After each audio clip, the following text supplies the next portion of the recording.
नमो नमः विद्यार्थियों, wifi educator की ई कक्षा में आपका स्वागत है। हम पढ़ रहे हैं कक्षा 9 की पुस्तक शैमुशी भाग 1। इसका हम 9वां पाठ पढ़ रहे थे जिसका नाम है पर्यावरणम। आज के सेशन में हम इसके अभ्यास प्रश्नोत्तरों को हल करेंगे। तो चलिए शुरू करते हैं। अभ्यासः प्रश्न क्रमांक 1। एक पदेन उत्तरम लिखत। एक शब्द में उत्तर लिखिए। पहला है मानवः कुत्र सुरक्षितः तिष्ठति। मनुष्य कहाँ सुरक्षित रहता है? उत्तर है पर्यावरण कक्षौ, पर्यावरण की कोख में। दूसरा है सुरक्षितम पर्यावरणम कुत्र उपलभ्यते स्म। सुरक्षित पर्यावरण कहाँ उपलब्ध होता है? उत्तर है वने अर्थात जंगल में। तीसरा है आर्षवचनम किमस्ति, अर्थात वेदों का वचन या धर्मशास्त्रों का वचन क्या है? उत्तर है धर्मो रक्षति रक्षितः। धर्म की रक्षा करने वाले का धर्म रक्षा करता है। चौथा है पर्यावरणमपि कस्य अंगमिति ऋषयः प्रतिपादितवन्तः। पर्यावरण भी किसका अंग है ऐसा ऋषि प्रतिपादित करते हैं। तो किसका अंग है? उत्तर है धर्मस्य, धर्म का। पांचवा है लोक रक्षा कया संभवति। लोक रक्षा किसके द्वारा संभव होती है? उत्तर है प्रकृति रक्षया, प्रकृति की रक्षा के द्वारा। छठा है अजात शिशुः कुत्र सुरक्षितः तिष्ठति। अजन्मा शिशु कहाँ पर सुरक्षित रहता है? उत्तर है मातृगर्भे, माता के गर्भ में। सातवां है प्रकृति ही केषां संरक्षणाय यतते। प्रकृति किनके संरक्षण के लिए प्रयत्न करती है? उत्तर है समेषां प्राणिनाम, सभी प्राणियों के। प्रश्न क्रमांक 2। अधोलिखितानां प्रश्नानाम् उत्तराणि संस्कृत भाषया लिखत। अधोलिखित प्रश्नों के उत्तर संस्कृत भाषा में लिखिए। पहला है प्रकृतेः प्रमुख तत्वानि कानि सन्ति। प्रकृति के प्रमुख तत्व कौन से हैं? उत्तर है प्रकृतेः प्रमुख तत्वानि पृथिवी जलम तेजो वायुः आकाशश्च सन्ति। प्रकृति के प्रमुख तत्व पृथ्वी, जल, तेज, वायु और आकाश हैं। दूसरा है स्वार्थान्धः मानवः किम करोति। स्वार्थ में अंधा मानव क्या करता है? उत्तर है स्वार्थान्धः मानवः पर्यावरणस्य नाशं करोति। स्वार्थ में अंधा हुआ मानव पर्यावरण का नाश करता है या पर्यावरण को नष्ट करता है। तीसरा है पर्यावरणे विकृते जाते किम भवति। पर्यावरण के विकृत होने पर क्या होता है? उत्तर है पर्यावरणे विकृते जाते विविधाः रोगाः भवन्ति। पर्यावरण के विकृत होने पर विभिन्न प्रकार के रोग होते हैं। चौथा है अस्माभिः पर्यावरणस्य रक्षा कथं करणीया।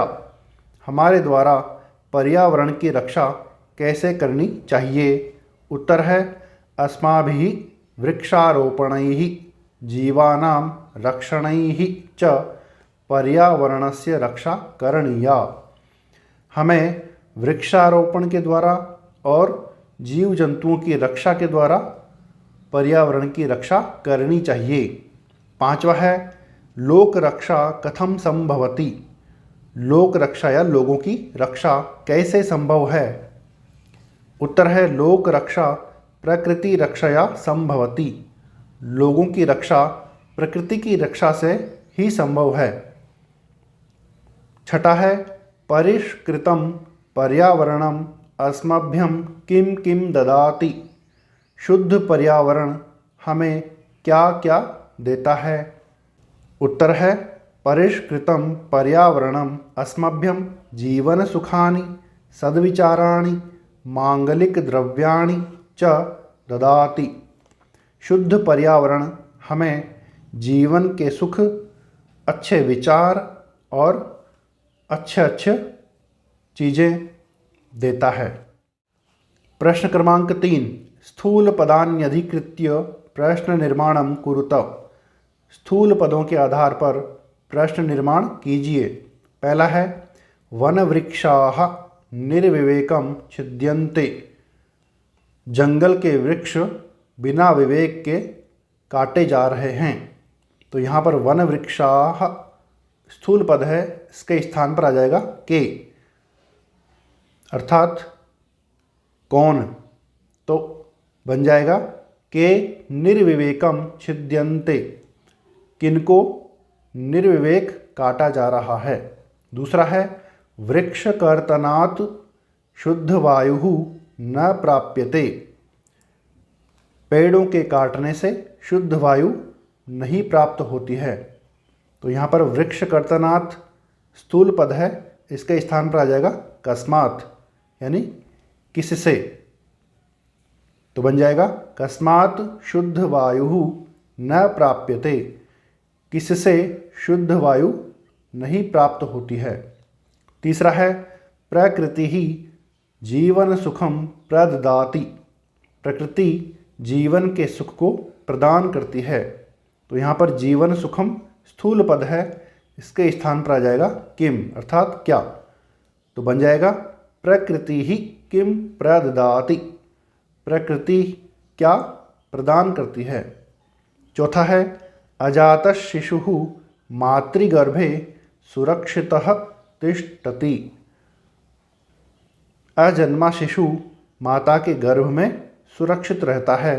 तो यहाँ पर मातृगर्भे स्थूल पद है, इसके स्थान पर आ जाएगा कुत्र, अर्थात कहाँ। तो बन जाएगा अजात शिशु कुत्र सुरक्षितः तिष्ठति। अजन्मा शिशु कहाँ सुरक्षित रहता है। पांचवा है पर्यावरण रक्षणम धर्मस्य अंगम अस्ति। पर्यावरण की रक्षा धर्म का अंग है। तो यहाँ पर धर्मस्य स्थूल पद है, इसके स्थान पर आ जाएगा कस्य, अर्थात किसका। तो बन जाएगा पर्यावरण रक्षणम कस्य अंगम अस्ति। पर्यावरण की रक्षा किसका अंग है। प्रश्न क्रमांक 4, उदाहरणमनुसृत्य पदरचनां कुरुत। उदाहरण के अनुसार पद रचना कीजिए। क वाला भाग, इसका उदाहरण है जले चरन्ति इति। तो यहाँ पर हो जाएगा जलचराः। जो जल में रहते हैं वो कौन होते हैं, जलचर। ऐसे ही बन जाएगा स्थले चरन्ति इति। जो स्थल पर रहते हैं वो कौन है, स्थलचराः, स्थलचर। निशायाम चरन्ति इति। रात्रि को चलते हैं या रहते हैं, रात्रि में जो निकलते हैं उनको बोलते हैं निशाचराः, अर्थात निशाचर। व्योमनि चरन्ति इति। आकाश में रहते हैं उनको बोलते हैं व्योमचराः। फिर है गिरौ चरन्ति इति, अर्थात पहाड़ों पर रहते हैं उनको बोलते हैं गिरिचराः। फिर है भूमौ चरन्ति इति, यानी भूमि पर जो रहते हैं उनको बोलते हैं भूमिचराः।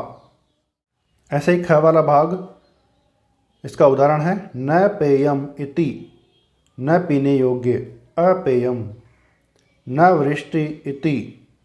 वृष्टि नहीं होना यानी बरसात नहीं होना, अवृष्टि ही। न सुखम इति। सुख नहीं होना, असुखम। न भावः इति। भाव का न होना, अभावः। न पूर्णः इति। पूर्ण नहीं होना, अपूर्णः। प्रश्न क्रमांक 5, उदाहरणमनुसृत्य पद निर्माणं कुरुत। उदाहरण के अनुसार पद निर्माण कीजिए। यहाँ पर उदाहरण है वि उपसर्ग क्री धातु और तिन प्रत्यय। तो इससे बनेगा विकृति ही। पहला है प्र उपसर्ग गम धातु और तिन प्रत्यय, इसका बनेगा प्रगति ही।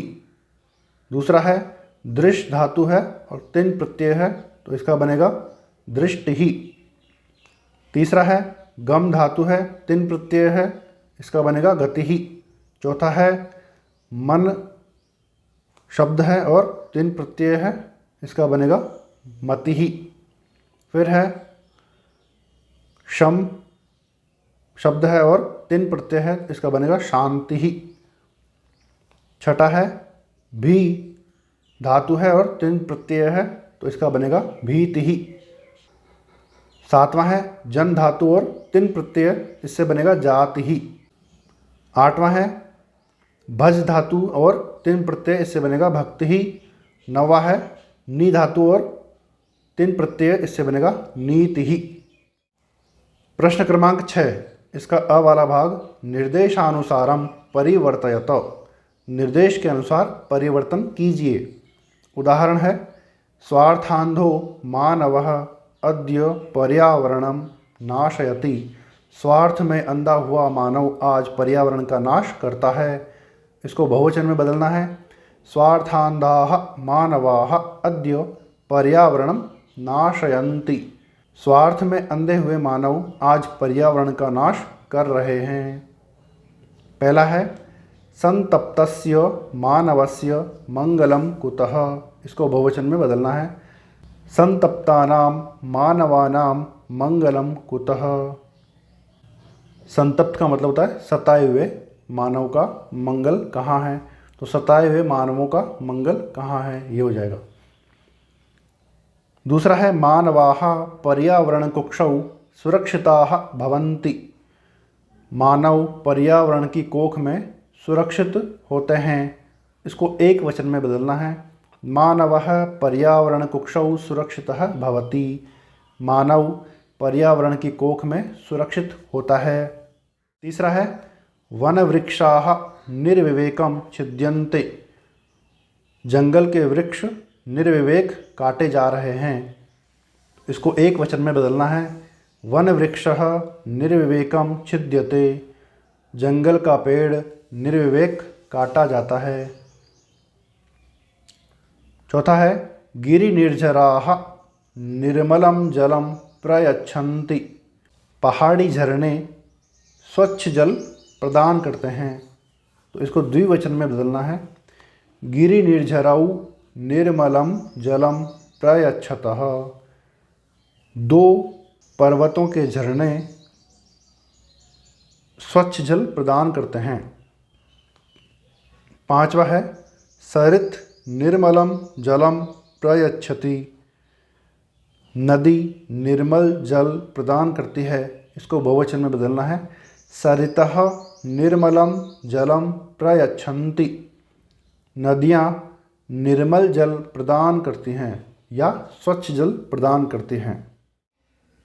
प्रश्न क्रमांक 6 का आ वाला भाग पर्यावरण रक्षणाय भवन्तः किं करिष्यन्ति इति विषये पंचवाक्यानि लिखत, पर्यावरण की रक्षा के लिए आप क्या करोगे, इस विषय में 5 वाक्य लिखिए। उदाहरण दिया हुआ है अहम विषाक्तम अवकरम नदीषु न पातयिष्यामि, मैं विषैले कचरे को नदियों में नहीं गिराऊंगा या बहाऊंगा। पहला है अहम वृक्षारोपणम करिष्यामि, मैं वृक्षारोपण करूंगा। दूसरा है अहम वृक्षान न कर्तयिष्यामि, मैं पेड़ों को नहीं काटूंगा। तीसरा है अहम विद्युत वाहनानां प्रयोगम करिष्यामि, मैं विद्युत वाहनों का प्रयोग करूंगा, अर्थात बिजली से चलने वाले वाहनों का प्रयोग करूंगा। चौथा है अहम वन्य पशून न हनिष्यामि, मैं जंगल के पशुओं को नहीं मारूंगा। पांचवा है अहम प्लास्टिक निर्मित वस्तूनां प्रयोगम न करिष्यामि, मैं प्लास्टिक से निर्मित वस्तुओं का प्रयोग नहीं करूंगा। प्रश्न क्रमांक 7, इसका अ वाला भाग उदाहरणमनुसृत्य उपसर्गान पृथक कृत्वा लिखत, उदाहरण के अनुसार उपसर्गों को अलग करके लिखिए। तो यहाँ पर उदाहरण है संरक्षणाय, तो यहाँ पर उपसर्ग है सम। पहला है प्रभवति, प्र उपसर्ग है। दूसरा है उपलभ्यते, उप उपसर्ग है।